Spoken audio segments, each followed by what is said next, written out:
Yeah, it was great. Great route by Rashad, great catch. Made a great call. So it was, we thought we threw the touchdown. I didn't see the one we hit to Chris, and then I thought I threw it in about a quarter of a second. I was like, I told her, how's there a hole? I caught it and threw it. And they put us back on, I think, the 15, and then still found a way. So it was a, great team win. Yeah, we've been pretty good in the, no huddle 2-minute drills, and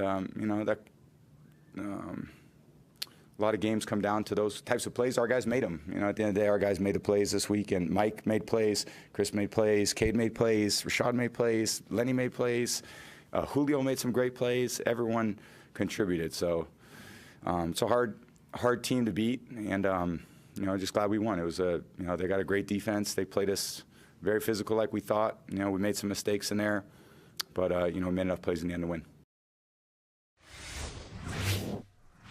It's so fun when in year 23, Tom Brady can experience a first. So we could experience a first as football fans and watch him come back from 13 down in the fourth quarter for the first time in the regular season.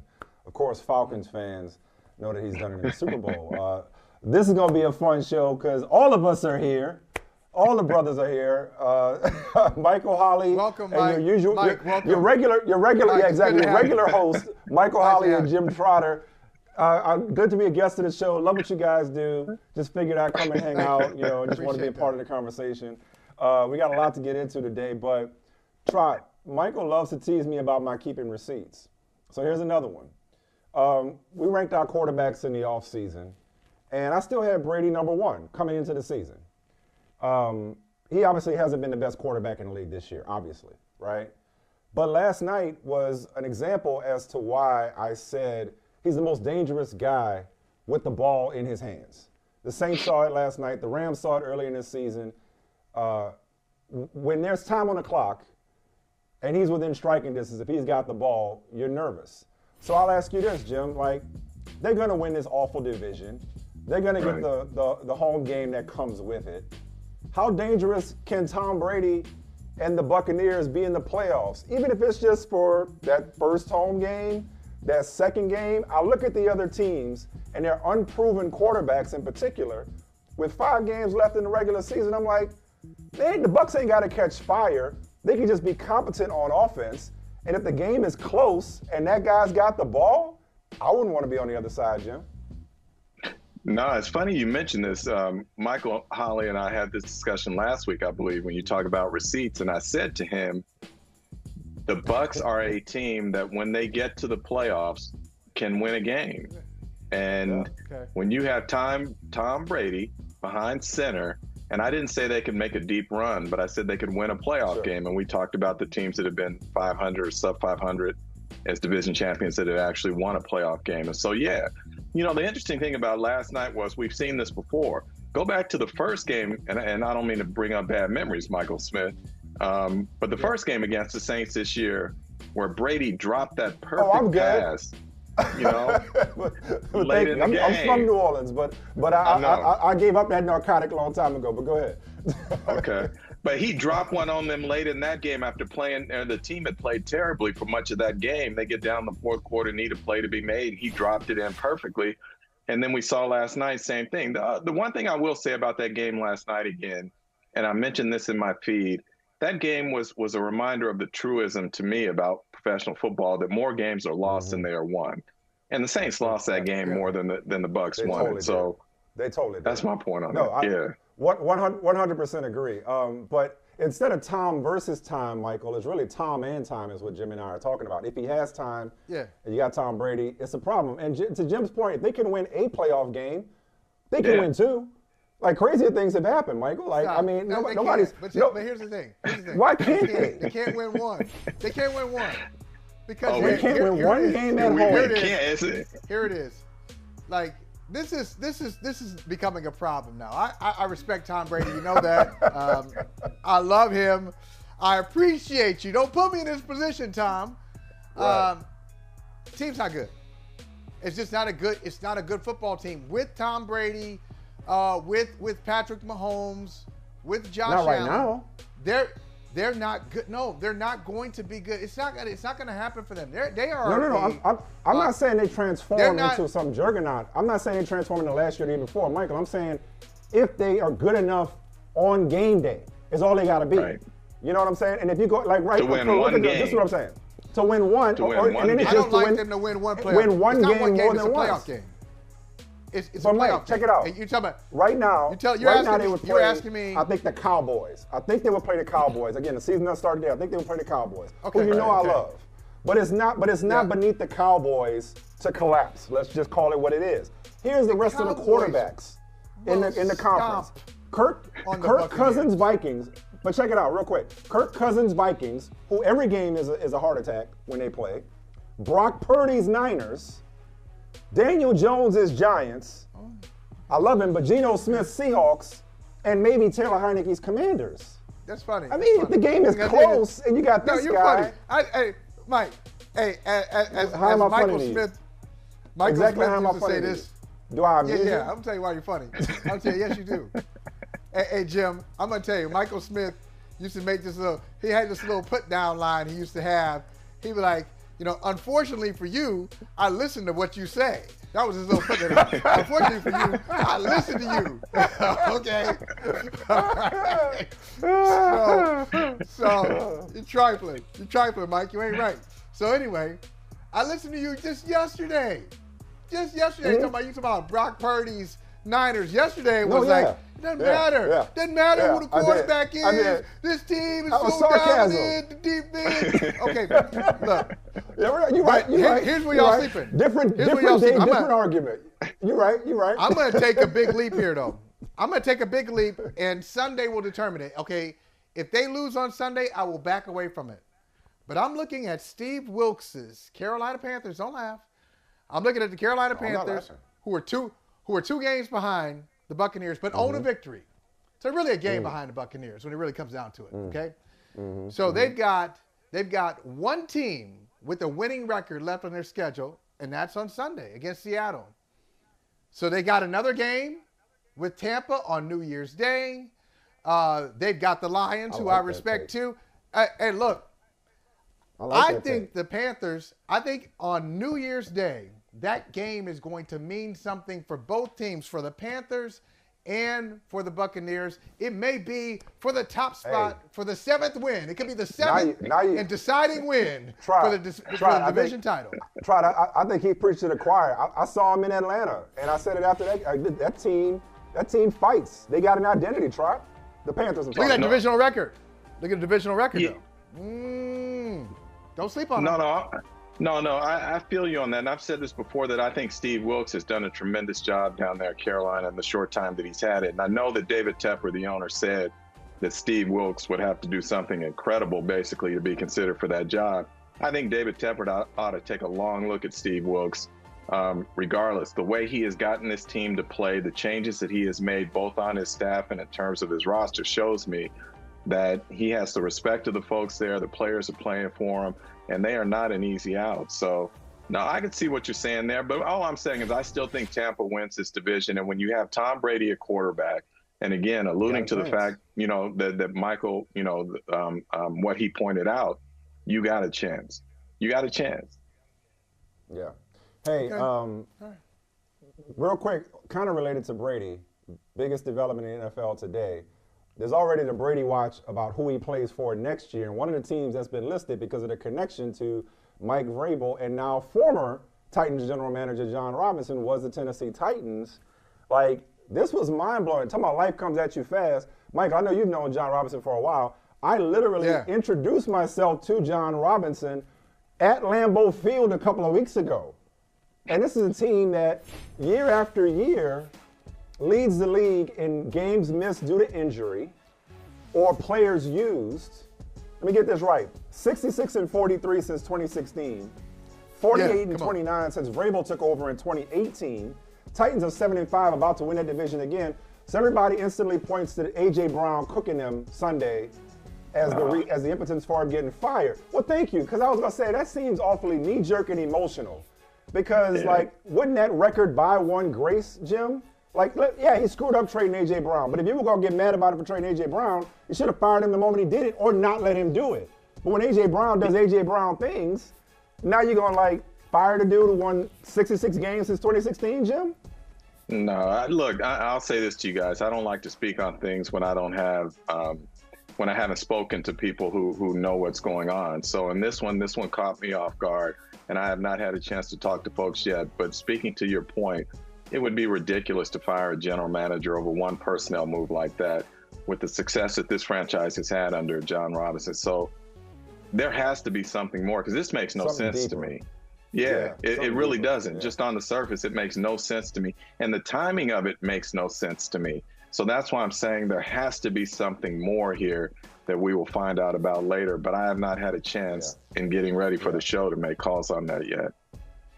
You know what, Jim and Mike, I know exactly. I love it. How about that, Mike? He said, I'm not in the habit of speaking on things that if I haven't talked to people. Be like, hey, this is what we do. Hey, we do all that. Wait, right. There are journalists and there are talking heads. right. I didn't mean it like that, fellas. The journalists say what Jim Trotter just said. Talking heads be like, hey, everybody needs to be fired. Come on. I'm going to Amy Strunk. I'm going to everybody, the whole organization. I'm tearing it down. Okay. Right. But, I'll tell you, I want to speak to the timing, though, brothers. I really do, because, Jim, it's an excellent point, as usual.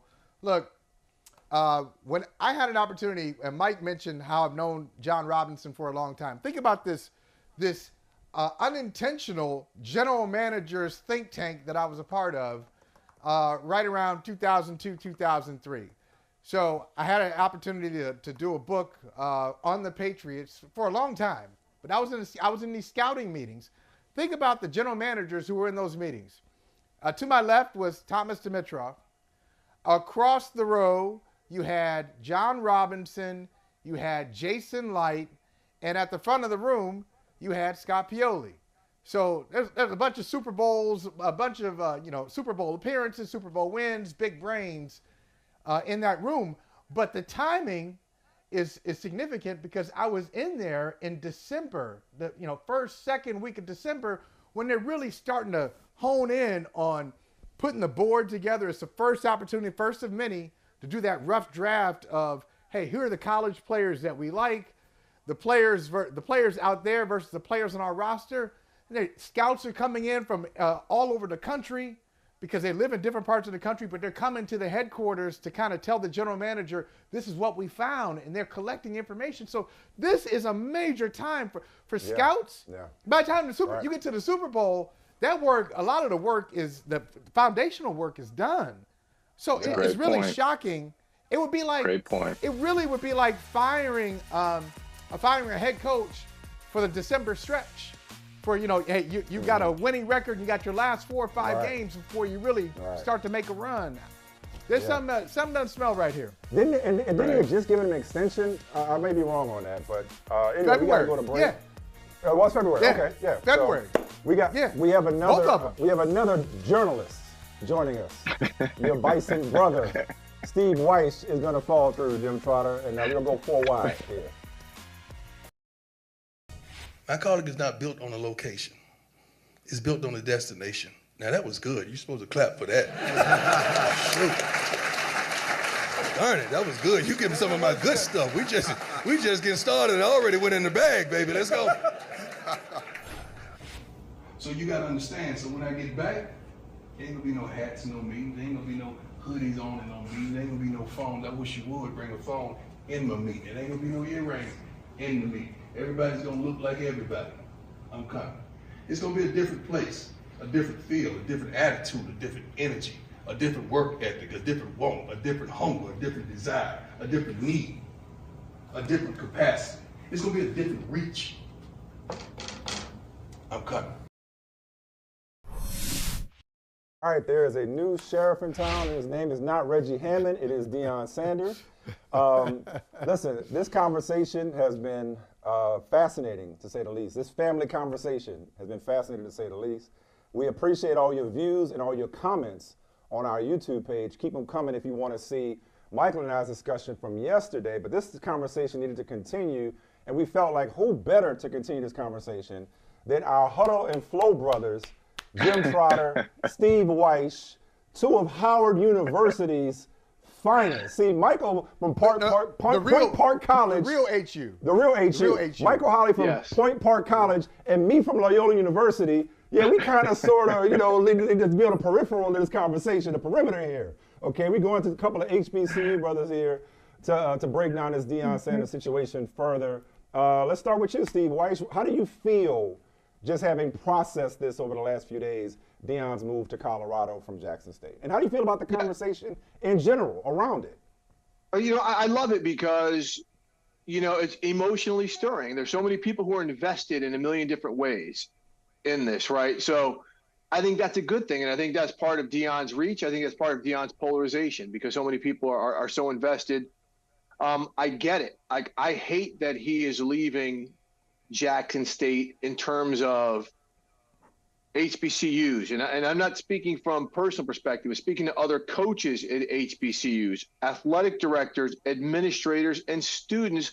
They love the attention that Deion brought to Jackson State and to other HBCUs, right? And they love the fact that enrollment is up, that admission applications are up, athletic donations are up. And a lot of that people will cite to Deion Sanders.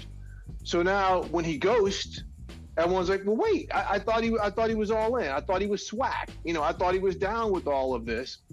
When a lot of us probably knew that Deion wants, he's got bigger visions, right? He wants to be a coach at a big-time program. Colorado's not going to be his last stop if he's successful there. He's going to try to get to the NFL. And so he's got bigger aspirations. I think those of us who love the attention and some of the successes he brought to HBCUs really wish that would continue. I just, as an HBCU grad, I just don't want us to sit here and say, well, now that Deion's gone, things are going to go back to what they were, that things aren't going to be good. Someone else can step in there and win. And it's up to the rest of the other HBCUs and us as HBCU alumni to continue to try to drive all these companies that got in and TV networks that got in because the attention Deion brought. Hey, keep up that energy. I mean, it just doesn't end just because Deion went to Colorado. I agree with much of what Steve said, but here are a few things from me. Number one, this whole conversation I find to be interesting and a little bit funny, to be truthful with you, because this discussion about Deion leaving and whether he should have left or if he was going to leave, it says to me that you got hoodwinked in the beginning if you thought Deion was going to be at Jackson State for very long. Right. He never hid the fact that it was going to be a stepping stone for him. Now, he comes out and said it was God that led him there and whatnot. And if you bought into that, shame on you. He's doing what any good. Jim, I'm sorry. No, I'm just saying. He's convincing. Shame on you, Michael Smith. No, but see, I can't buy into that because what did Maya Angelou say to us, right? If someone shows you who they are, believe them the first time. What have we seen of Deion from the very first time that we got to know who he was? He was about two things. He was about Deion and he was about money, period. So in this case, we knew he had been looking at Florida State long before Jackson State came along. He couldn't get that job. So you knew when he got to Jackson State, it was going to be a stepping stone for him. In fact, before he ever even got through his second full season at Jackson State, what did he say to 60 Minutes? If somebody else comes calling, of course I'm going to consider it. You'd be a fool not to. So he told us what the plan was. And now we're acting like he didn't tell us. So am I mad at him for going to Colorado? No. What I do want to see, though, is this, to Steve's point, is now are all of these media outlets and these companies, were they just there for Deion Sanders? Or were they truly there for the HBCU experience and what that all is about? And that is what I want to see. That is what I want to see. Yeah, Mike, is this about Deion though? Is it really about Deion, or is it about something larger, just the way we view HBCUs? It's not even about HBCUs. I'll just answer your question real quick. This conversation is fascinating. I'll give it right back to you. This is actually about black people. This is like, you used the word yesterday, Michael, projection. There's a lot of people projecting how they view the black experience onto this particular situation. You were saying. My question is this. Okay, So Deion Sanders, and we know what he is. Jim, you're right. I mean, he was like that as a player too. Remember, hey, I'm gonna cost so much, they're gonna have to put me on layaway. This was before he was even drafted. And so he went from it. He went from Atlanta. He played for Dallas and San Francisco in back-to-back years. You know, he's playing football and baseball because he has the opportunity to do it, and it's good for his platform and his profile. So that's who he is. I got it, and I enjoy it. I enjoy Deion Sanders. Sure. But are we saying that if another coach, so if you're a coach and you go to the next coach goes to Jackson State, and they have another undefeated season, second undefeated season in school history, and kids are excited and alums are excited, and that coach goes to Oklahoma State, that coach goes to TCU, is that a sellout move? Or is it a sellout move because Deion Sanders, because I don't think it's a sellout move at all, by the way. That's my position. I don't. Is it you can't go, don't use us as a launch pad? Is that the commentary, or is it, oh, Deion, we thought you were different, and you're just like everybody else? Mike, where do you stand? I want to get on the sellout theme, but I want to go back to Steve or Jim and see if they want to get back in before I do. So Steve, did you want to get back in? My thing is this. You know, all those folks calling Deion a sellout. If Buddy Pugh, the legendary coach of South Carolina State, who has filled the NFL with talent players like Shaq Leonard. You got a kid coming out this year with Javon Hargrave. If he got an opportunity to go someplace else, do you think he'd say, no, I'm good? If Eddie George, who's at Tennessee State, gets an opportunity to go someplace else, are people going to call him a sellout? Bubba McDowell. Like, there's a lot of NFL dudes coaching at HBCUs that people don't know about. Bubba McDowell, who played in the NFL, is the head coach at Prairie View and is turning around their program. If he gets an opportunity. Jackson. Right. Well, Hugh Jackson and Grambling. But I mean, Hugh's had his taste, right? Hugh's been there. But I mean, if Bubba McDowell, someone who played DB at University of Miami, who played in the NFL, if he gets a chance to go, is he a sellout? I mean, I think it's because of the magnitude and the gravity of Deion's profile, and the fact that he brought so much attention because of who he is to Jackson State's program and won there, while we're questioning his brotherhood, his commitment to HBCUs and black people, that is driving so many people crazy, especially in the aftermath of him bouncing. But Steve, I don't think it's just about that. I think it's also about the way that he came in and what he said. And what did he say? He was going to do all of these different things for Jackson State. He was going to do all these different things for HBCU football, that God had led him there to make this bigger impact. So I think that's where this discussion about sellout comes from. For me, I don't buy that at all. I think it's silly. And I think also it goes to a broader point here about the media's coverage of this. For CNN to have Bomani Jones on this morning and put up on the Chiron, they're discussing about whether or not Deion Sanders was a sellout. That's the media playing a role in this and creating a narrative as well. 1,000%. 1,000%. I have a huge problem. 1,000%. So from that standpoint, I think part of what's going on with Deion in this discussion is he came in and presented himself as one thing instead of simply saying, I am coming in here to do the best job that I can for Jacksonville State or for Jackson State. I always want to say Jacksonville. Jackson State. Artist Gilmore in Jacksonville. I know. And whatever happens after that happens. But that's not what he said. So, what didn't he do? And Mike, I'll just ask this question. You don't have to answer it. I just want to throw it out there because Jim, you made a reference to it a couple of times. He said he was going to do all these things.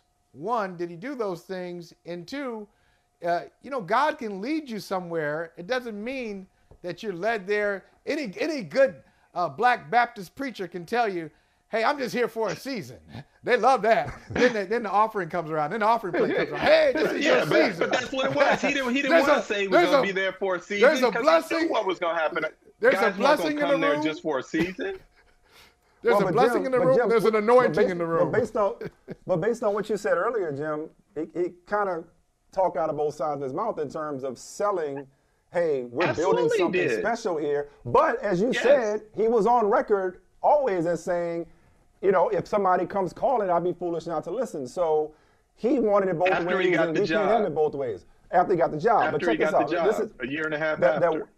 that word sellout. I want to stay on that word sellout for a second, because that's what I came here today. But we joked about it during the break. Like, we all have fun with me in my schedule here.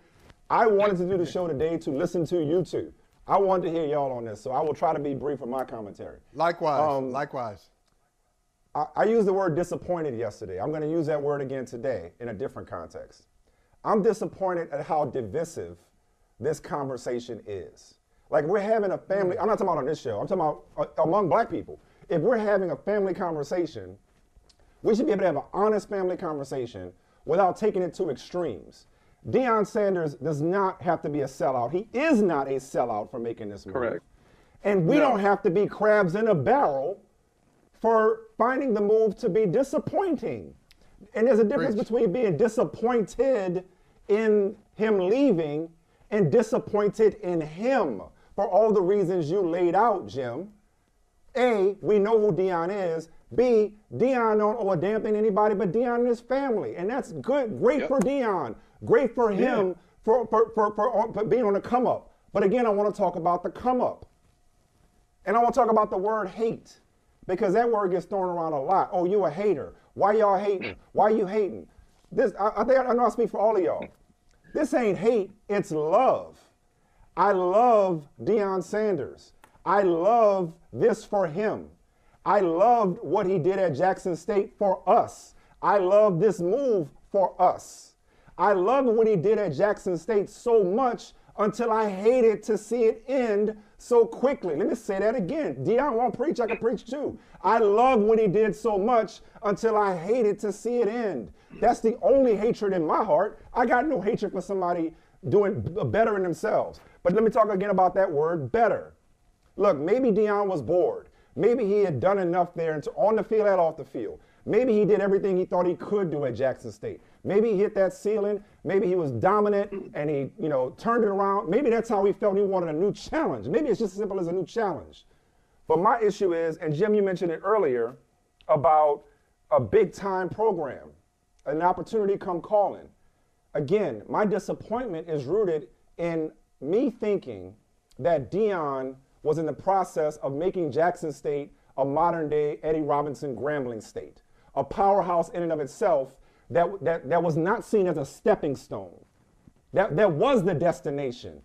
He said, my calling is not a location, it's the destination. I thought he was making Jackson State a destination, and that was exciting. But again, shame on me, like you said, shame on me. But for the last 3 years, to all of y'all point, it was a destination in a way that it hadn't been for top recruits, for mainstream media, for 60 Minutes, for all of those people who were paying attention, who still need to be paying attention. That was exciting. And for me, it's just I was enjoying this and enjoying this run, no matter how long it lasted, and I'm sad to see it leave. My main thing is, look, we can't also forget, and I'll say this last thing, and then back to you, Steve. For as much as Deion did for Jackson State and HBCUs, and he did a lot in a short period of time, he did a fantastic job. I don't want to keep talking about all that Deion did for Jackson State and miss what Jackson State did for Deion. A, made him a head coach. B, gave him an opportunity. Being at Jackson State gave him an opportunity, but not just that. He added to his brand and his legacy by being at that university that people like Walter Payton and Jackie Slater, those people like that they built that university, okay? And so him being there, that added to his legacy and his brand, that he was at an HBCU doing it big, bringing prime time to a place that had been overlooked for far too long. People like Steve and Jim constantly talking about HBCUs and HBCU football huddle and flow.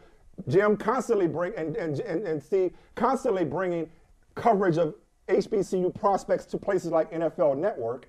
Deion Sanders was amplifying that work. He was on the front lines of complaining about the lack of black players being drafted out of HBCUs. And so my disappointment stems from the fact that it was over. I thought it was the beginning of something special. Maybe I was wrong for believing that, but it was so fun while it lasted. I don't hate Deion Sanders for it's the taking beginning a better of move. something special. No. It is the beginning of something special. I don't hate him for making a better move. I hate that is the better move. I hate that it is seen as the better move to go to Colorado. Someday somebody got to be where, no, Jackson State is the move, and I thought that's where we're headed with this, with him, with Travis Hunter. It was like a sea change. That's what I expected, Steve. That's what I was. Yeah, I mean, and that's a fantastic point, because, you know, we, especially like Jim and I, HBCU graduates, and we see the alumni that we put into the workforce, and we see distinguished alumni coming back, like at our university.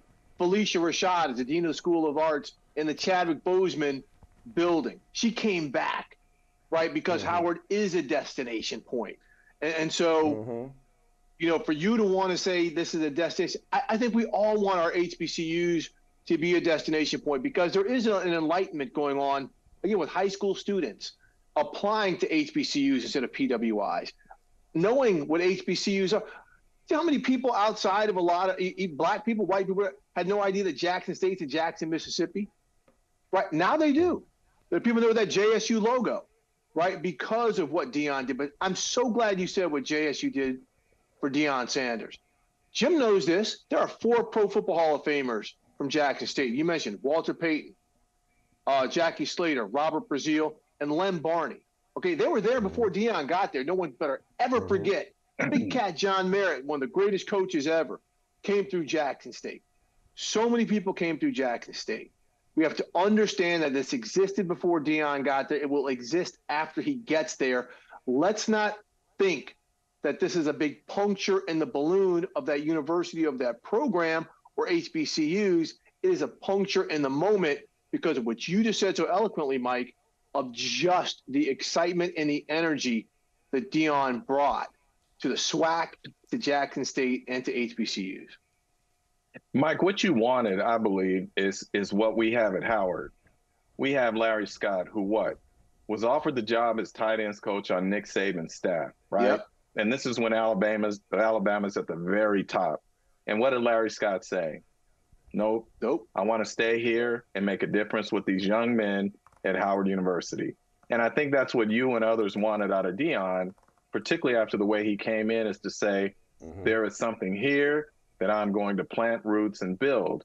But that was never what Deion was about. And so I don't have any problem with him going to Colorado. I don't have any problem with him going from $300,000+ a year to $5 million a year or whatever it is. Look, if it betters him, it betters him. But my whole thing, like with many things, is, and this is just me as I get older, man, just tell me straight up what it is, right? And then let me make my judgment on how I feel about it. But when you come in telling me one thing and then your actions reflect something different, now I got a problem with it. Because now looking at you a little sideways, man, you ain't real. You ain't right. And there may be some who feel that about Deion. Yeah, but I think there's an opportunity. Deion's real. Yeah. No, he's real in the sense he is all about Deion and all about his money. Well, he's real in that way, if that's what you. But, you know, I think Mike said it very well. There doesn't necessarily have to be an either or, and there can be a level of disappointment without rejection. There can be a level of disappointment without dismissal. So, look, Deion Sanders, I'm just saying this overall. I'm not saying you're doing it, Jim. Yeah. I'm just saying overall, like, this conversation can be that. I think there are 2 things that Deion Sanders, his decision, kind of opened the door for 2 things for somebody else. Okay, one of them is 1 for 1. One of them is just like a whole system has been exposed. So the opportunity for somebody else, Deion Sanders is saying, well, some of us thought, because I'm with you, Mike, I thought so too. Okay, I'll say that. I didn't say that yesterday, and I'm just saying it now. I thought it would last a little bit longer, maybe a decade. I didn't think it would be a few years and then out. But somebody else could go to Jackson State or anywhere else and say, okay, this is what I want to do.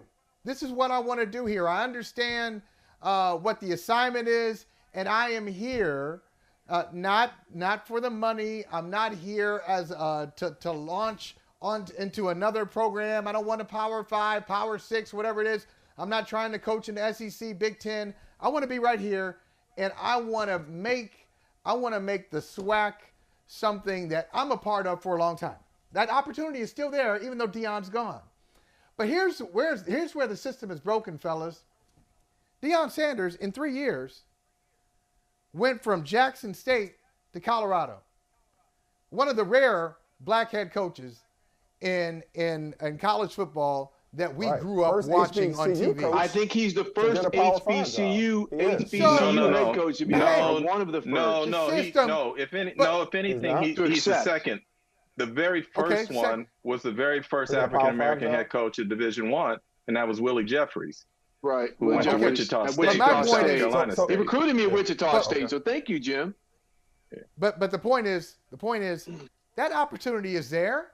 So look, Colorado found him. He found Colorado, any way you want to put it. Colorado has put out for black coaches. They have not been successful there. They've had, this is the fourth in a third row? straight. I think third or fourth in a row for Colorado. Yeah.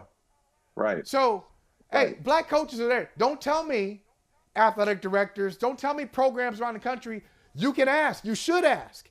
And let the Larry Scott say thanks but no thanks. Let somebody else say, let Eddie Robinson Jr. say thanks but no thanks. But that ask has not happened in a long time, and that is a broken part of the system. And that's something else to celebrate. I raise my hand like we're in church, the Baptist finger. I'll let somebody else have the last word, but I do want to say this at the risk of being repetitive.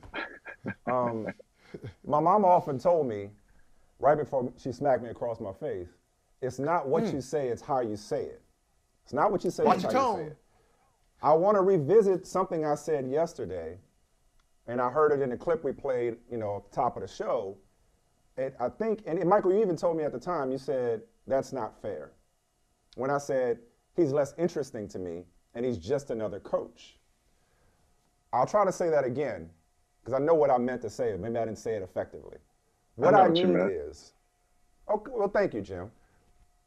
Mike Locksley at Maryland, or Mel Tucker at Michigan State, just to name two, they're changing lives too. They're impacting young men too. They just don't have the cameras around them all the time as black coaches at Power 5 schools, okay? What I meant was that now that Deion is a Colorado coach, a Power 5 coach, a mainstream coach, if you will, that now he's competing with everybody else and he's doing the same job. Not the same way, but doing the same job. Whereas at Jackson State, as we've all talked about, he was doing and building something special. He was forging his own path, a different path for modern times. Somebody with the wattage, not the experience, he didn't have the track record when he came there, but with the wattage, the name brand, the name value, all that kind of stuff, the attention of Deion Sanders coming to a HBCU and building a powerhouse, that was the road less traveled. And that's what I mean when I say about what Jackson State did for Deion Sanders. Because I don't know, we talk about the attention that we want to keep on HBCUs. If Deion Sanders had started his coaching career at Jacksonville State, I don't think 60 Minutes is doing a story on him. I don't think we're talking about Deion Sanders, the head coach, but for the fact that he was doing it at an HBCU. So that's what I mean when I said yesterday he's less interesting. He's always going to be Deion Sanders, and he will continue his ministry at Colorado. But it was something special about what he had. And as they say, don't be sad that it's over. Be happy that it happened. I'm glad that we had those 3 years. It was a fun ride. It was fun to watch. Like I said, my disappointment is rooted in that it just didn't last longer. Shame on me, like I said, Jim, for thinking it was ever going to last longer. Anybody else had anything else before we roll the music? I just wanted to clarify. I'm glad you got what I was saying in the first place, Jim. Apparently, I was hating. No. Just sad that it ended. That's all. Hey, I understood completely what you were saying. Go ahead, Michael. Yeah. No, I just want to say, man, this has been so good. There are fish dinners on sale downstairs in the cafeteria. It is we got a bake sale in the fellowship hall. We got a bake sale in the fellowship hall. Exactly. Some lemon meringue. You got some bread. You got some bread pudding too. some bread pudding, That's some right. sweet potato pie, Peach cobbler. not pumpkin pie, Yeah. sweet potato pie. Yeah, sweet potato. And some sweet red potato. Kool-Aid, right? And some red Kool-Aid. I appreciate y'all. No, man. some Hawaiian hey, punch. Some hey, Hawaiian Michael, punch in do the you think- can. Yeah. Real quick, do you think Deion, before he goes on the field at Colorado, he's going to say, play my song, and they drop My Hitter? Or what was this song? Must Be the Money. Was that Deion? That was his song, was but Deion. That was him. Yeah. How about that? He was told up on you the who he dais. was. Believe him. They had He Coach told Prime you, up believe there. him. They had it on the placard. Coach Prime. Did y'all catch that at the press conference? I told you early on that they said there was peace through strength, and our strength is our great military. But now they're bringing pronouns into our military. They're bringing wokeness into our military. I don't even know what the heck is a pronoun. I can tell you that, and I'm sick and tired of this pronoun stuff. What I want our military men and women to do is to be at war fighting. There's a war going on outside. No man or woman is safe from right now. It is runoff day in Georgia. Please vote for Raphael Warnock. Fellas, once upon a time, a black man could not be ignorant publicly and be proud of being ignorant. Now, if you put your right agenda, you ain't got to know what a pronoun is, Jim. You can be proud of not knowing what a pronoun is. Look at Jim, the look on your face. As long as you work for It's him. priceless. You ain't got to. You ain't got to have. You can be proud of being ignorant. Unbelievable. What we could. Oh God. Go ahead, Jim. No, I can't. I don't have words for it because it's so serious, and the consequences are so potentially so dire that to have this idiot, out there, just man, we're in a bad place. I mean, I'm not saying anything revelatory here. We are in a bad place as a country. That this is the type of individual some folks want to send out to represent us. Yeah, that we're even at a runoff stage. Yeah, it's deep. him. It's deep too, because you think about this. Somebody I was reading an article the other day, and the writer did a great job, and I can't remember who wrote it in this way, but think about this phrasing. This phrasing really was allowed you to see how rare this opportunity is. And the writer said there have been 2,000 men and women who have served in the U.S. Senate in the history of the country, and 11 of them have been black. And if you think about it that way, 2,000 senators, 11 of them have been black. And so really what we've kind of gone away from because of Herschel Walker's kind of strange comments and his contradictory, just to say the least, contradictory and hypocritical statements, is that you have in the Deep South, you have two African Americans running from different parties for this coveted Senate seat, but that's not really the focus. The focus is how do we get into this position? Because one of those people, one of those men, is qualified to have the position, and the other one, it clearly is not. And it's not even about like we should be having this conversation. It should be a celebration of a Republican. Right. It should be, but it's not. Two Because black they're not people, because there's an imbalance. Yeah, two black people, and it's fine. We know they're black conservatives. We know that. Right. It's fine. They're black conservatives. They're Oh black. yeah. Black. If he wanted to be conservative, that's one thing. But like he's just an idiot. He just it just goes to show. Right. You ain't got to be qualified if you want. If you can be really really wrong if the right likes you. Let's bring in somebody who is boots on the ground right now, providing election support on runoff day, and that is award-winning freelance journalist and political strategist Dawn Montgomery. Dawn, tell us about what you're doing to make sure we can stop talking about Herschel Walker as a U.S. Senate candidate and go back to talking about him as, thank goodness Jimmy Johnson traded him from the Dallas Cowboys. Well, I hope that that's the case, and thank you for having me on. But one of the things that we've been paying attention to here around Metro Atlanta, I want to clarify Metro Atlanta, not just the city of Atlanta, but the metro area that includes other cities and certain counties in that area, is that we've been paying attention to long voting poll location lines. And also there was one particular county, Cobb County, where absentee ballots didn't make it to certain voters. So we're trying to make sure that those people don't have any troubles when they show up to any polling location around Cobb County or in their particular area today, so that they can make sure that they can cast their ballots. Our prayers are with you, and we are grateful for the work that you are doing. We are short on time. We had some difficulty kind of getting you checked in. So we want to give you the floor because we know that you have been letting these tweets fly about this Deion Sanders situation. So the floor is yours.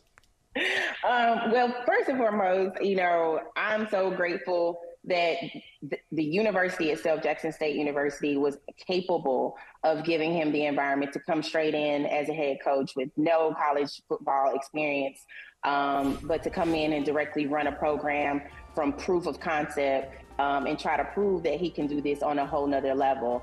So shouts out to Jackson State University. My biggest thing is that I want the narrative to now shift more towards how HBCUs continue to support us, continue to support our people, continue to give us an opportunity to get to the next level. And, when you do get to the next level, one of the biggest things that they tell us as people who support HBCUs or alumni is come back and show that support, show that love, make sure that you're donating to the universities. And as far as I'm concerned, I think that that's the biggest thing that's being lost in this conversation is how Jackson State University's president, Dr. Hudson, how he has literally allowed, Deion to come in and do this proof of concept at this university and in their program, athletic program. And the AD, Ashley Robinson, was very supportive as well. Honestly, this is just me speaking from my own sports media background and experience. I just don't see how another university would have been able to do that for Deion without getting upset with some of the things that he was doing while he was there. So shouts out to Dr. Hudson, as well as the AD at Jackson State University, Ashley Robinson, for making sure that they could provide an environment and a platform for him to be able to get to the next level. John, real quick, you didn't make in the last. Oh, sorry. In the last conversation, you had a point. I just want to remind you of that. Yeah. We only got about 30 seconds left here, but real quick, you are closely tied to obviously Jackson State, and I just wonder what your thoughts are on the way he left the program in terms of not addressing folks, not showing appreciation for the opportunity that he was given. Your thoughts on that?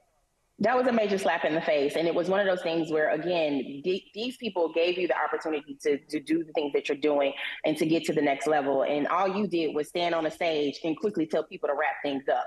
All you did was try to rush the process. And this was a championship game. This wasn't no regular home game. Like, this was a conference championship game. So you couldn't just give just an extra hour at that to try to address the Black press, the Black media that have been covering you from day one since you rolled in, with your Cadillac and the band and the music and all the things. And then you walked out very quietly to go sign your contract before you could get on the private jet to get to Boulder. That's not cool. It's disrespectful. Hey, Dawn, wish we had more time with you. Come back again real soon. Please come back. Last thing. Is that a Walter Payton sweatshirt you have on? Oh, yes, it is. Oh, man. Oh, yo, nice. And I made sure that I posted my peach. So I need that. I need the plug on that. Got you. That's fantastic. Hey, thanks for watching Brother from Another on YouTube. Make sure you hit subscribe before you leave, and be sure to watch us 3 to 5 p.m. Eastern Time on Peacock. Appreciate you.